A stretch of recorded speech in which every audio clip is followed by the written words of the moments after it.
What's up, everybody? Tom Pelissero here with Phil Mackey at Target Field shortly after the Twins avoid a sweep at the hands of the Cleveland Indians with a 6-0 win. Phil, the Twins go 4-3 on the 7-game homestand, and it's bizarre how much we had highs and lows. They win 3 in a row in exciting fashion over the White Sox. Seem to have all the momentum in the world. Then they come back, play a terrible game Monday. There's the Joe Mauer bunt controversy in Tuesday's game. You have these negative vibes kind of surrounding it, but you also have some positives that came out of this. Francisco Liriano, who had struggled going into the All-Star break, turns in 2 quality starts, wins both games since coming back from the break. You have Orlando Hudson, who suddenly seems to be on fire, and J.J. Hardy, who's playing the best baseball that he's really played since 2008 at this point. Yeah. So, I mean, how do you balance that? It's kind of a microcosm of the whole season, where in April the Twins got on a roll, and then they started to sputter toward the end of May, or maybe it was the middle of May, and they went on a hot streak at the end of May. And that's just, it's been like that all year. The Twins haven't clicked yet, and we're just waiting for them to take advantage of, like you said, 3 out of 4 from the White Sox, easy schedule coming home, although the Indians are on fire right now. They just swept the Tigers in 4 games, so it's hard to know exactly where they stand. It's just, you're waiting for something to happen to go from this spinning your wheels scenario to, okay, 2-week hot stretch. And Hardy's heating up, Hudson's on fire, but Morneau's out with an injury.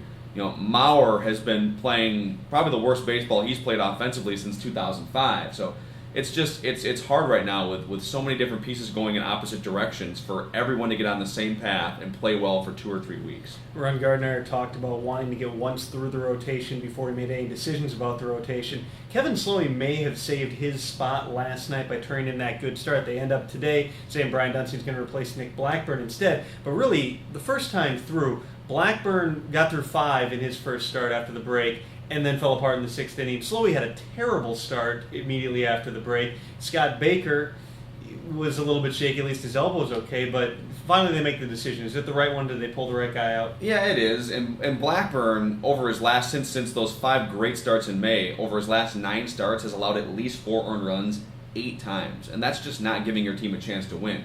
And you can say, well, he pitched 5 decent innings like Slowey did last night. But if you give up a crooked number in the 6th inning, that's part of pitching. You have to go 6 strong innings. So by no means is Brian Duensing as good as that 1.67 ERA, but Duensing right now, if he can just come in, give you 6 innings, and I don't know if I expect him to give you 6 innings right away. He said the other day he thinks he probably is in like the 4 to 5 range. Because he's only thrown 50 pitches maximum in any outing this year. He threw 50 in his last outing in relief of Blackburn on Sunday. So maybe he throws 75 pitches, but at some point, if they stretch him out, he's still not going to be the savior. What happens if Duensing comes out and he starts getting knocked around as a starter? The Twins don't have that many plan Bs. You know, aside from making a huge trade for a guy like Roy Oswalt, which I don't think we expect that to happen, the best scenario is for the Twins, 3, 4, and 5 starters to pitch like they should be pitching. And that kind of brings us to the last point, which is, all right, now we got 10 days until the non-waiver trade deadline. I've been told all along that Oswalt and Heron, that's pie in the sky thinking it's not going to happen. If they were going to target a top-notch guy, it was going to be Lee. I threw out the name Ted Lilly. I had heard that maybe that was going to be a possibility. There's probably some other guys in that 2nd or 3rd tier, however you want to look at it, that they could go get. Where would you place the odds, or scale of 1 to 10, where would you put it? 10 most likely, 1 least likely, of them making some sort of deal for a starting pitcher in these next 10 days? I think it really does depend on what Duensing does and then what Slowey does, because I don't think anything's going to happen until July 30th, the 29th, 30th, and 31st. I really don't think Bill Smith is making frantic phone calls right now until he knows what Slowey gives you next week, what Duensing gives you in the rotation, and then what Baker gives you. The Twins are really working on a short-term scale right now. And regarding Ted Lilly, even if he is the guy the Twins are looking at, and there was a Cubs scout in Target Field today, and obviously there's no interleague games left, so the Cubs have scouts here for a reason.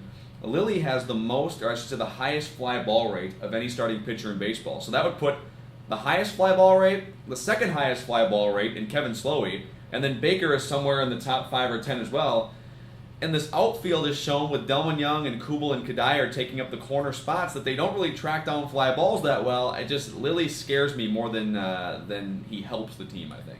Let's put it this way. You got 10 days left to that trading deadline.